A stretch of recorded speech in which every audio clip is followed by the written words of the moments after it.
Hello students. तो last class में हमने पढ़ा था पूरा एलिमेंट्री कैनल का प्रोसेस कि किस तरीके से एलिमेंट्री कैनल जो है वो किन चीज़ों से बना होता है।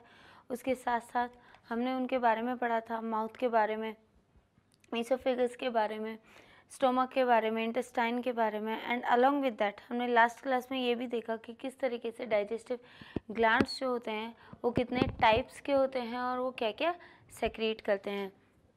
तो लास्ट क्लास में हमने इन सब चीज़ों को पढ़ा। उसके बाद में आता है, उसके बाद में हम देखते हैं कि किस तरीके से ये न्यूट्रिशन का प्रोसेस शुरू होता है। तो आज हम पढ़ेंगे न्यूट्रिशन प्रोसेस।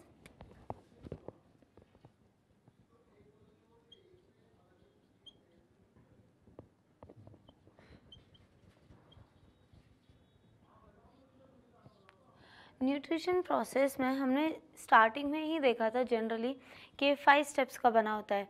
एक होता है इंजेशन, जिसका मतलब intake of food.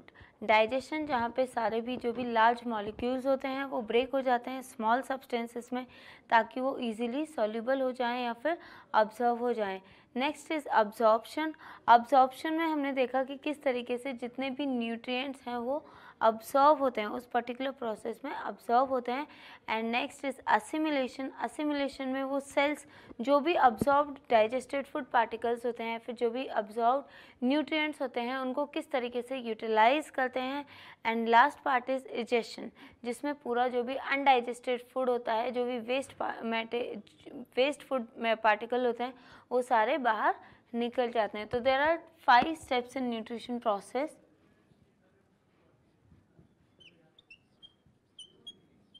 ingestion,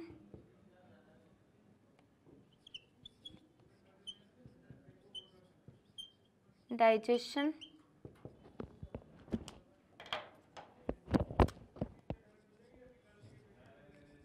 absorption,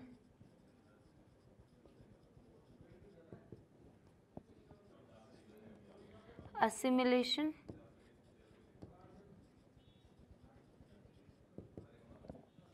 and last one is digestion. Okay, so ये तीनों स्टेप्स, ये पांचों की पांचों स्टेप्स को हम डिटेल में अब पढ़ने वाले हैं कि एक्चुअल में ह्यूमन बॉडी में किस तरीके से सारे प्रोसेस होते हैं, पूरा डाइजेशन जो है वो किस तरीके से होता है, डाइजेशन के बाद जो भी न्यूट्रिएंट्स हमें मिलता है उनका किस तरीके से अब्जॉर्प्शन होता है, किस तरीके से यूटिलाइजेशन होता है, और उसके बाद जो भी बचा हुआ होता है अनडाइजेस्टेड फूड पार्टिकल जो बचा हुआ होता है वो किस तरीके से बॉडी से बाहर रिमूव हो जाता है। So let us discuss about the first step called ingestion. Okay, now ingestion जो है it is nothing but intake of food. तो हमने जब एलिमेंट्री कैनल पढ़ा था तो हमने सबसे पहला जो पार्ट पढ़ा था वो था माउथ, राइट। सो यहाँ पे इनटेक ऑफ फूड जो है वो किससे होता है, माउथ से। ओके, तो जो माउथ है वो हमें हेल्प करता है किसी भी फूड पार्टिकल को बकल कैविटी में लेने के लिए, हमारी बॉडी में इंजेस्ट करने के लिए। तो इंजेक्शन के लिए जो पाथ होता है वो कौन सा होता है, सबसे स्टार्टिंग वाला माउथ। माउथ है स्टिल्ट लाइक ओपनिंग्स जिन्हें हम क्या कहते हैं, लिप्स। तो जब हम ये माउथ को ओपन करते हैं तो इसकी ओपनिंग और क्लोजिंग की वजह से ही जो भी फूड पार्टिकल्स होते हैं, जो भी फूड हम खा रहे होते हैं वो अंदर जा सकता है या फिर यू कैन से वो इंजेस्ट होता है। Next is digestion. ओके, अब डाइजेशन की बात करते हैं। तो सबसे पहले डाइजेशन हमने जब एलिमेंट्री कैनल पढ़ा था तो उसमें हमने पढ़ा था कि माउथ के बाद जो चेम्बर ओपन होता है वो होता है बकल कैविटी, और बकल कैविटी में कुछ एंजाइम्स होती हैं जो केमिकल डाइजेशन शुरू कर देती हैं। तो डाइजेशन जो है, सबसे पहले पढ़ते हैं डाइजेशन है क्या। Break down of large particles into small। Okay, अब इसमें सबसे पहला डाइजेशन जो है वो होता है बकल कैविटी में। फर्स्ट डाइजेशन अकर इन बकल कैविटी।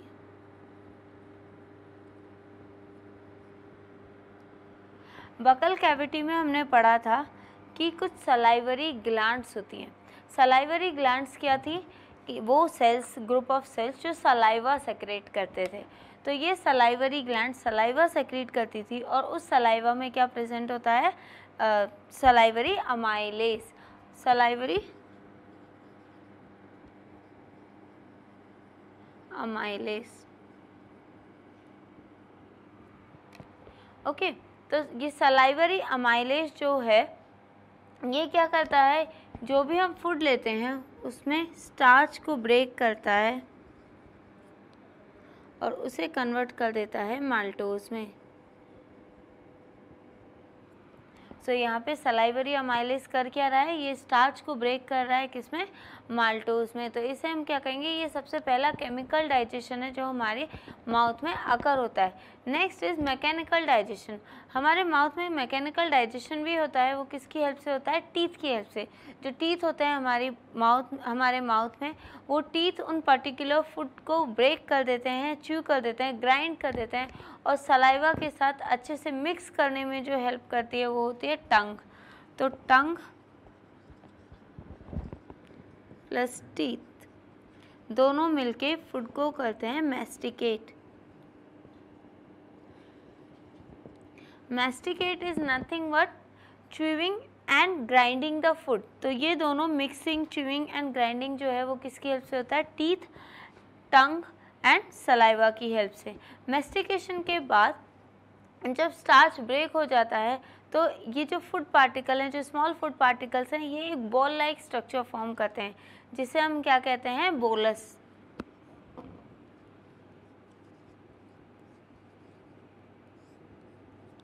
बोलस काफ़ी लुब्रिकेट होता है ताकि वो इजीली स्वेलो हो सके। उसके बाद वो पर्टिकुलर बोलस जो है वो माउथ के बाद स्वेलो हो जाता है ईसोफेगस में। एंड ईसोफेगस में हमने एलिमेंट्री कैनल पढ़ने के टाइम पे पढ़ा था कि उसमें कुछ पेरिस्टाल्टिक मूवमेंट्स होते हैं, that is nothing but contraction and expansion of walls of oesophagus. तो वो पेरिस्टाल्टिक मूवमेंट्स इस बोलस को मूव करने में हेल्प करते हैं, कहाँ पे, स्टोमक में। तो अब डाइजेशन जो है वो कहाँ पे होगा, स्टोमक में।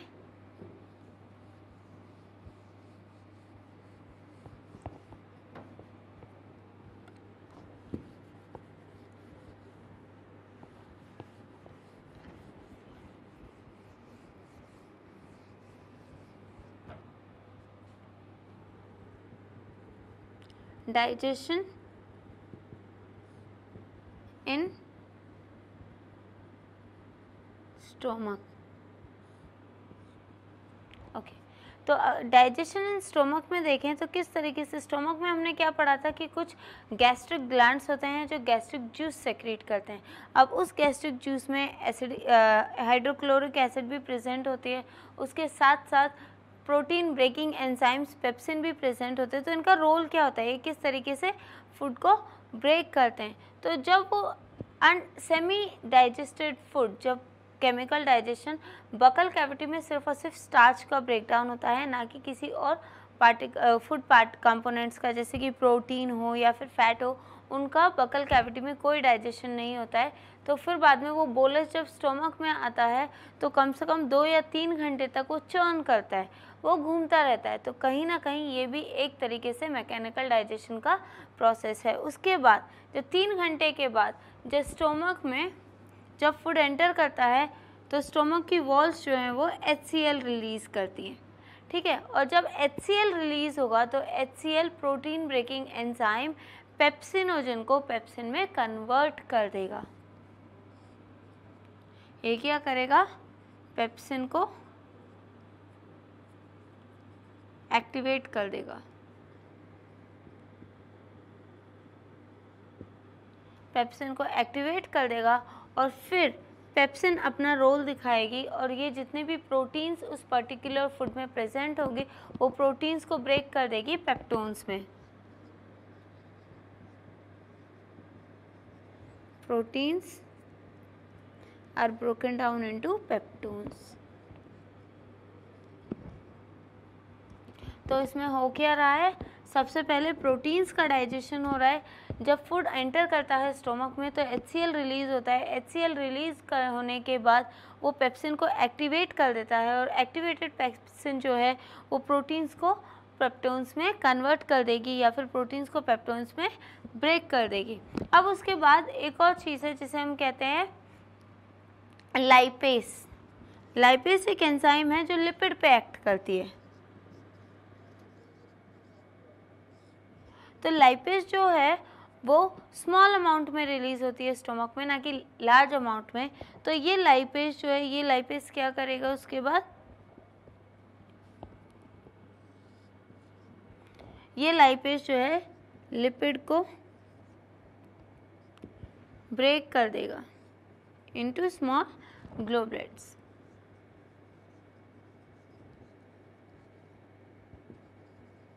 Fat globules. ओके, तो ये हुआ स्टोमक का डाइजेशन। अब स्टोमक में म्यूकस भी सेक्रेट होता है, लेकिन म्यूकस का रोल क्या होता है?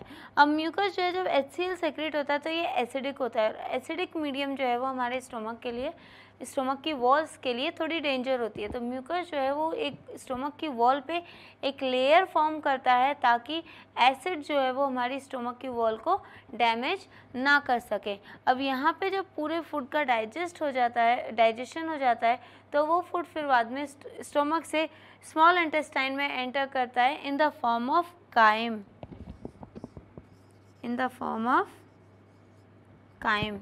तो काइम क्या होता है?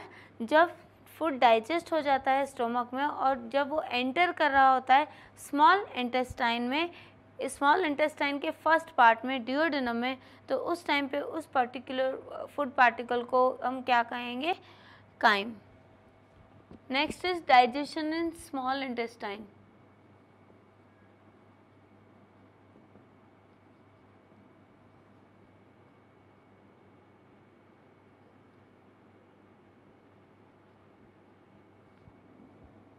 Okay, so digestion in duodenum. अब स्टोमक से फूड कहाँ एंटर कर रहा है? ड्यूओडेनम में। ड्यूओडेनम में जब फूड एंटर करता है तो लिवर और पेनक्रियास दोनों मिलके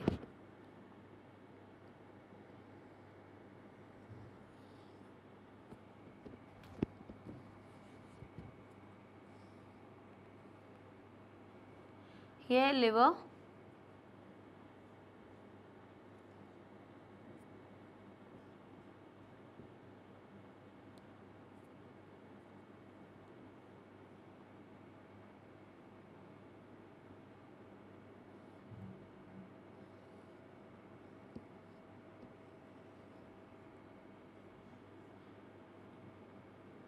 okay, so now let us see that liver जो है, लिवर में हमने क्या पढ़ा था कि ये लार्जेस्ट ग्लैंड है और लिवर में कुछ डक्ट प्रेजेंट होते हैं। डक्ट इन द सेंस एक पाथ होता है जहाँ से एंजाइम्स या फिर सेक्रेशंस जो हैं वो फ्लो करते हैं। तो लिवर में जो डक्ट होता है उसे हम क्या कहते हैं? Hepatic duct.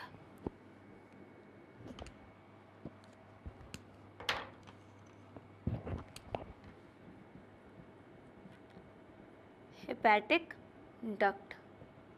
और जो पेनक्रियास में जो डक्ट प्रेजेंट होता है उसे हम क्या कहते हैं? Pancreatic duct. ओके, सो ये हेपेटिक डक्ट और पैनक्रियाटिक डक्ट एक कॉमन डक्ट फॉर्म करते हैं, दोनों मिलके एक कॉमन डक्ट फॉर्म करते हैं, उसे हम क्या कहते हैं? हेपेटोपैनक्रियाटिक डक्ट।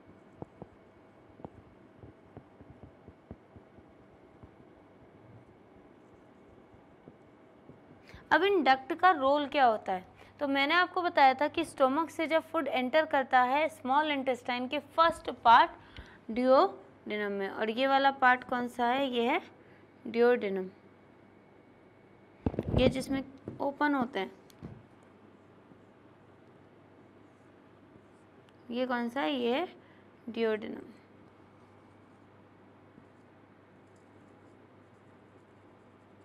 ओके, नाउ अब जब फूड एंटर करता है यहाँ पे ड्यूओडेनम में, तो ये जो लिवर है, लिवर अपना सेक्रीशन जो है सेक्रीट कर देता है। अपना सेक्रीशन इन द सेंस जो बाइल जूस ये सेक्रीट करता है, वो बाइल जूस जो है ट्रैवल करता है हेपेटिक डक्ट के थ्रू, वेयरएस पेनक्रियास जो है अपना सेक्रीशन सेक्रीट करता है जिसे हम कहते हैं pancreatic juice through pancreatic duct into common duct or you can say hepatopancreatic duct. तो हेपेटोपेनक्रियाटिक डक्ट में बाइल जूस और पेनक्रियाटिक जूस दोनों मिक्स होके एंटर करते हैं कहाँ पे, डिओडेनम में। और जब ये डिओडेनम में एंटर करते हैं तो ये यहाँ पे जो भी सेमी डाइजेस्टेड फूड होता है उसका डाइजेशन शुरू कर देते हैं। तो सबसे पहले जो पेनक्रियाटिक जो बाइल प्रेजेंट होता है,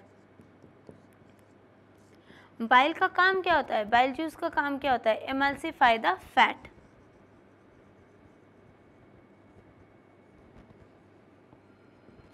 एमल्सिफाई द फैट। तो ये क्या करता है, बाइल जितना भी फैट पार्टिकल बचा होता है स्टमक फूड में, तो उस फूड उसको ब्रेक कर देता है छोटे छोटे सॉल्युबल पार्टिकल्स में, ताकि जो भी लिपिड डाइजेस्टिंग एंजाइम्स होती है वो उनको डाइजेस्ट कर पाए। नेक्स्ट आते हैं हम पेनक्रियाटिक जूस में। पेनक्रियाटिक जूस में एक एंजाइम प्रेजेंट होती है जिसे हम कहते हैं ट्रिप्सिन।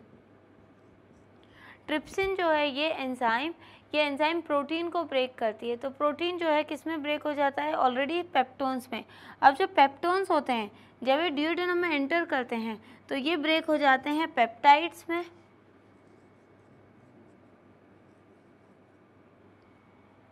पेप्टाइड्स में, राइट। एंड ये तो हो गए प्रोटीन्स का ब्रेकडाउन। नाउ लेटर ऑन फिर आता है lipase enzyme.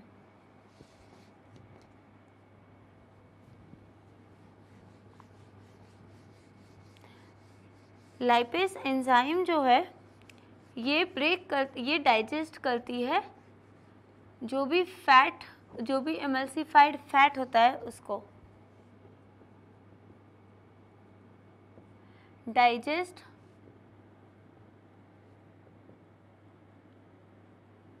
emulsified fat। Okay, now there is another enzyme. हमने पढ़ा था डाइजेस्टिव ग्लैंड्स के टाइम पे कि किस तरीके से पेनक्रियाटिक जूस जो है वो कौन सी एंजाइम कंटेन करता है। तो एक और एंजाइम है वो है पेनक्रियाटिक अमाइलेज।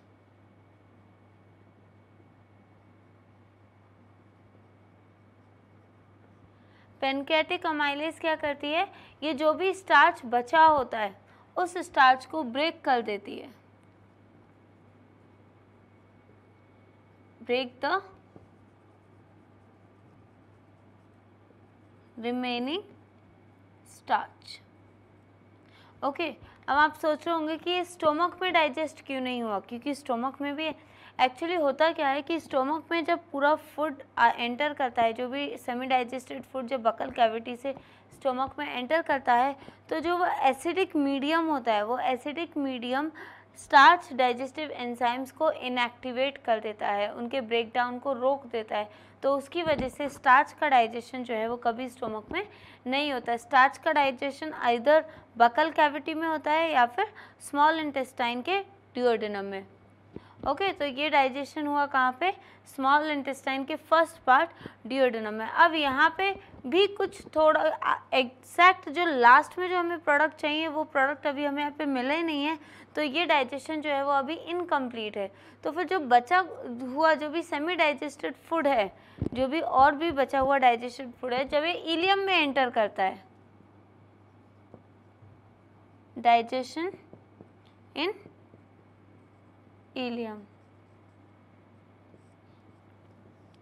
इलियम क्या है, इलियम हमने पढ़ा था स्मॉल इंटेस्टाइन का सबसे लास्ट पार्ट होता है। ये इलियम में जब एंटर करता है तो इलियम में एक इसका सेक्रीशन होता है जिसे हम क्या कहते हैं, इंटेस्टाइनल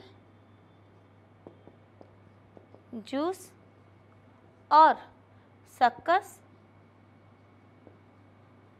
एंटेरिकस। ओके, अब इसमें और भी कई सारी एंजाइम्स होती हैं जो ये पूरे डाइजेशन में हेल्प करती हैं, और डाइजेशन जो है वो कहाँ कंप्लीट होता है, इलियम में।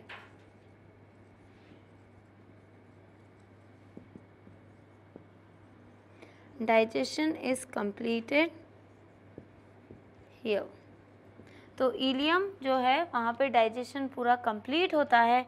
अब डाइजेशन के बाद जो लास्ट प्रोडक्ट्स होते हैं वो हमें क्या मिलते हैं, क्या प्रोडक्ट्स यहाँ पे प्रोड्यूस होते हैं। तो सबसे पहले हमने कंपोनेंट्स ऑफ फूड क्या हैं, कार्बोहाइड्रेट्स,